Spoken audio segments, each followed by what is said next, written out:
ہر جھوٹے گناہگار پر افسوس ہے کہ اللہ کی آیتیں اس کو پڑھ کر سنائی جاتی ہیں تو ان کو سن تو لیتا ہے مگر پھر غرور سے ضد کرتا ہے کہ گویا ان کو سنا ہی نہیں۔ سو ایسے شخص کو دکھ دینے والے عذاب کی خوشخبری سنا دو، اور جب ہماری کچھ آیتیں اسے معلوم ہوتی ہیں تو ان کی ہنسی اڑاتا ہے۔ ایسے لوگوں کے لیے ذلیل کرنے والا عذاب ہے، ان کے پیچھے دوزخ ہے، اور جو بھی یہ کرتے رہے کچھ بھی ان کے کام نہ آئے گا، اور نہ وہی کام آئیں گے جن کو انہوں نے اللہ کے سوا معبود بنا رکھا تھا، اور ان کے لیے بڑا عذاب ہے۔ اور جنہوں نے کفر کیا ان سے کہا جائے گا کہ بھلا ہماری آیتیں تم کو پڑھ کر سنائی نہیں جاتی تھیں، مگر تم نے تکبر کیا اور تم نافرمان لوگ تھے۔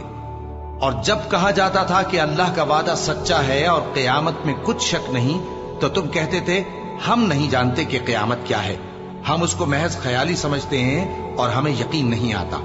اور ان کے اعمال کی برائیاں ان پر ظاہر ہو جائیں گی، اور جس عذاب کی وہ ہنسی اڑاتے تھے وہ ان کو آ گھیرے گا۔ اور کہا جائے گا کہ جس طرح تم نے اس دن کے آنے کو بھلا رکھا تھا اسی طرح آج ہم تمہیں بھلا دیں گے، اور تمہارا ٹھکانہ دوزخ ہے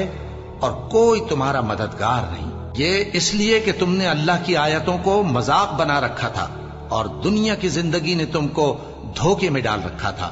سو آج یہ لوگ نہ دوزخ سے نکالے جائیں گے اور نہ ان کی توبہ قبول کی جائے گی۔ اور جس دن کافر دوزخ کے سامنے کیے جائیں گے تو کہا جائے گا کہ تم اپنی دنیا کی زندگی میں لذتیں حاصل کر چکے اور ان سے لطف اندوز ہو چکے، سو آج تم کو ذلت کا عذاب دیا جاتا ہے۔ یہ اس کی سزا ہے کہ تم زمین میں ناحق غرور کیا کرتے تھے،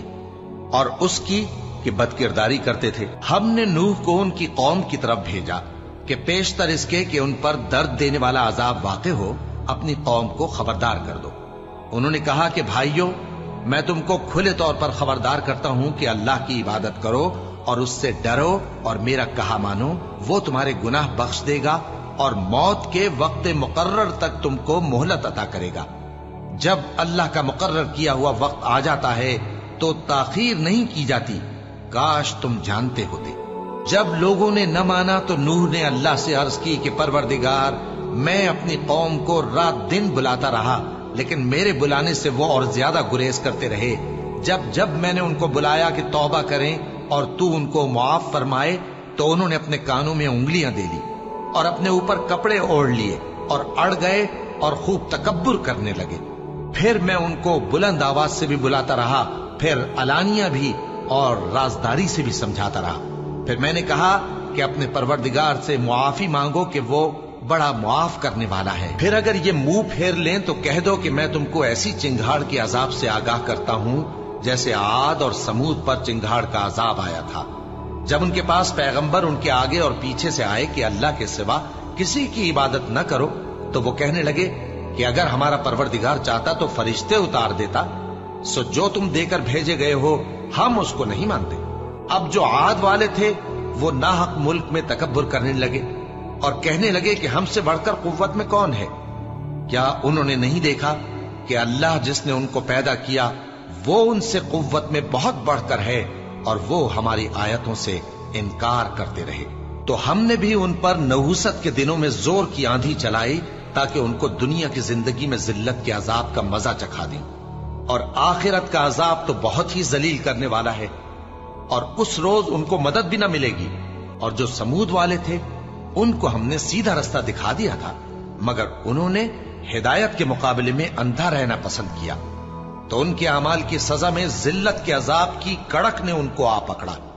اور جو ایمان لائے اور پرہیزگار رہے ان کو ہم نے بچا لیا۔ اور جس دن اللہ کے دشمن دوزخ کی طرف اکٹھے کیے جائیں گے پھر ان کی الگ الگ جماعتیں بنائی جائیں گی، یہاں تک کہ جب دوزخ کے پاس پہنچ جائیں گے تو ان کے کان اور آنکھیں اور کھالیں یعنی دوسرے اعضاء ان کے خلاف ان کے اعمال کی شہادت دیں گے، اور وہ اپنی کھالوں یعنی اعضاء سے کہیں گے کہ تم نے ہمارے خلاف کیوں شہادت دی؟ وہ کہیں گی کہ جس اللہ نے سب چیزوں کو نطق بخشا اسی نے ہم کو بھی گویائی دی، اور اسی نے تم کو پہلی بار پیدا کیا تھا اور اسی کی طرف تم لوٹائے جا رہے ہو۔ اور تم اس بات کے خوف سے تو پردہ نہیں کرتے تھے کہ تمہارے کان اور تمہاری آنکھیں اور کھالیں تمہارے خلاف شہادت دیں گی، بلکہ تم یہ خیال کرتے تھے کہ اللہ کو تمہارے بہت سے اعمال کی خبر ہی نہیں،